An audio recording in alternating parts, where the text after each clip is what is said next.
तो अस्सलाम वालेकुम guys, back to my YouTube channel. I hope आप सब खैरियत से होंगे। तो हमारी पल्सर 150 का इंजन है। तो 150 का इतना इंजन क्यों ओपन होगी तो मैं आपको इस वीडियो में ये बताता हूँ। तो हमारी पल्सर 150 का इंजन है 2022 मॉडल, 21 मॉडल और 2023 मॉडल तक का भी इसमें हमारी बाइक का इंजन है। तो इंजन में ऐसी क्या प्रॉब्लम होगी तो हमारी बाइक का इतना ज़्यादा इंजन ओपन हो गया, तो मैं इस वीडियो में आपको ये बताता हूँ। जो हमारी पल्सर 150 है तो उसका जो फ्रंट स्पॉकेट था वो बहुत ज़्यादा आवाज़ कर रहा था, बट जब मैंने उसका स्पॉकेट फ्रंट वाला खोला तो उसमें बहुत ज़्यादा प्रॉब्लम आ चुकी थी। प्रॉब्लम क्या आ गई तो मैं इस वीडियो में आपको ये बताता हूँ। तो हमारी पल्सर 150 का ऑलमोस्ट सारा ये इंजन है। तो ये हमारा पूरा इंजन रूम है।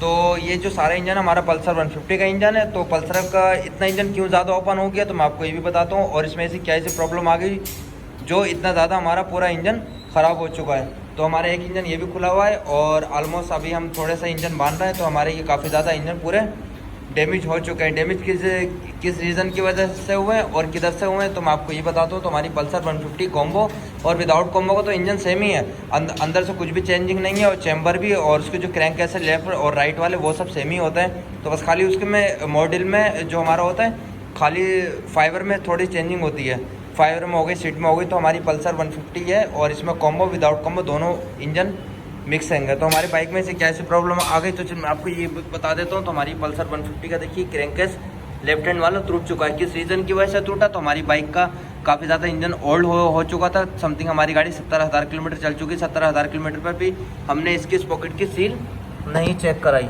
जैसे आप देख रहे हैं पूरा इसका ये क्रैंकेस यहाँ से टूट गया गाइस। तो ये पूरा इसका क्रैंकेस टूट गया। ये ऑलमोस्ट हमारे जितने सारे इंजन रखे हुए हैं ये पूरे इस रीज़न की वजह से पूरे इंजन खुले। तो ये इतनी ज़्यादा प्रॉब्लम आ क्यों रही है तो अब मैं आपको ये भी बता देता हूँ। तो हमारी पल्सर जितना इंजन रखा हुआ है हमारी बाइक का पूरा स्पॉकेट का बेरिंग टूट चुका है, क्रैंकेस वाला 6004 बेरिंग जिसको हम बोलते हैं। तो हमारे 6004 बेरिंग हमारे स्पॉकेट में भी आ जाता है, रियर स्पॉकेट में भी और चैम्बर में भी हमारा ये बेरिंग लगता है। तो हमारी जितना इंजन है सारा हमारा जो इंजन है सारा इसी रीज़न की वजह से हमारा पूरा इंजन ओपन हुआ है गाइस। तो आप देख रहे हैं इसका ये क्रैंकेस लेफ्ट हैंड वाला पूरा यहाँ से टूट गया है पूरा, और इसकी काउंटर शाफ्ट जो है पूरी काउंटर शाफ्ट भी ख़राब हो गई, और बेरिंग के अंदर देखें आप एक बोल भी नहीं है।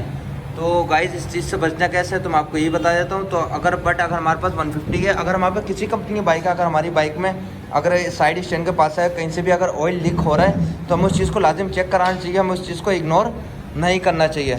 तो हमने इसमें यही करा, ऑयल काफ़ी टाइम से आ रहा था, बूंद बूंद टपक रही थी, लेकिन बट हमने उसको क्या करा इग्नोर कर दिया, और इग्नोर के चक्कर में हमारी बाइक का पूरा इंजन ख़राब हो गया गाइस।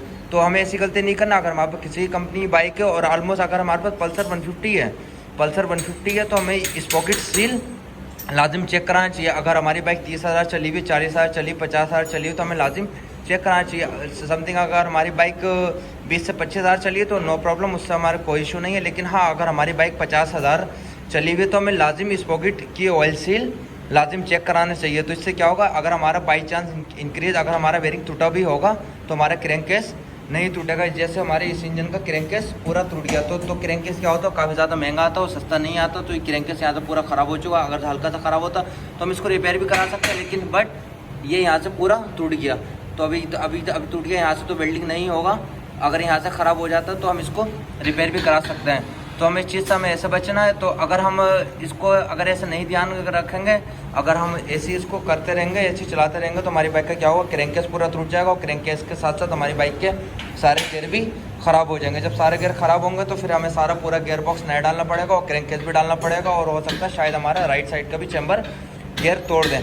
तो हमें इस चीज़ से ऐसा बचना है। जैसे बट अगर हम अपनी बाइक की सर्विस करा रहे हैं या ऑयल चेंज करा रहे हैं, बट अदरवाइज कुछ भी करा रहे हैं तो हमें लाजिम इसकी स्पॉकेट की ऑयल सील चेक कराना चाहिए। अगर स्पॉकेट की ऑयल सील नहीं चेक कराएंगे तो जो मेरे साथ हो वो आपके साथ भी हो सकता है, फिर काफ़ी ज़्यादा प्रॉब्लम का सामना करना पड़ सकता है। तो उसकी वजह से क्या हो, बाइक का इंजन भी जाम हो जाएगा, किक भी जाम हो जाएगी और रियर व्हील भी जाम हो जाएगा। तो हमें उस चीज़ का लाजिम ध्यान रखना है। तो हमारी जो सील हो स्पॉकेट वाली सील जो नॉर्मल सी सील होती है उसमें कोई इतना वो नहीं होता, हम उसको लाजिम चेक कराना चाहिए। 1 से 2 मिनट लगता है। अगर हम अपनी बाइक की सर्विस करा रहे हैं तो हमें स्पॉकेट का ऑयल सील लाजिम ध्यान रखना चाहिए गाइस।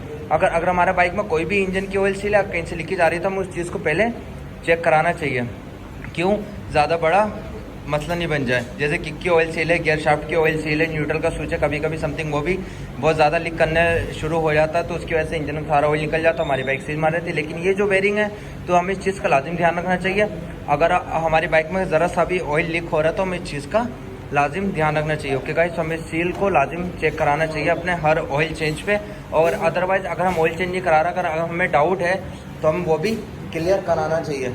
तो ओके गाइस, तो ये हमारा ये वाला पूरा इंजन देखिए, इसमें भी यही इशू था। तो अब ये पूरा इंजन हमने इसको कंप्लीट कर दिया। जब मैं पूरा इंजन ओपन करूँगा मैं आपको गेयर का ही बताऊँगा और हर चीज़ के बारे में इंशाल्लाह मैं आपको बताऊँगा। तो हमारा इंजन पूरा कंप्लीट हो चुका। तो इसका जो था बेरिंग टूट गया था, जो मैंने आपको बताया 6004 बेरिंग, जिसका 6004 बेरिंग क्लच में भी आता है और कॉन्टैक्ट शाफ्ट में दोनों बेरिंग सेम ही आता है। जो बैलेंसर में होता है उसका अलग होता है, जो इसका बॉडी बैलेंसर होता है उसका बेरिंग अलग होता है। लेकिन बट जो 6004 बेरिंग इसका क्लच शाफ्ट में आता है, कॉन्टैक्ट शाफ्ट में आता है और हमारा रियर इस पॉकेट में आता है। तो ओके गाइस, तो हमें इस चीज़ का लाजिम ध्यान रखना चाहिए। अगर हमें इंजन अपना काफ़ी लॉन्ग टाइम चलाना है पल्सर 150 का, तो हमें इस चीज़ का लाजिम ध्यान रखना चाहिए। अगर हम इस चीज़ सील का नहीं ध्यान रखेंगे तो क्या होगा, हमारा बेरिंग टूट जाएगा और हमें पता नहीं चलेगा। अचानक से हमारी बाइक का इंजन जाम हो जाएगा। जब इंजन जाम हो जाएगा तो हमें बाइक आगे नहीं बढ़ेगी।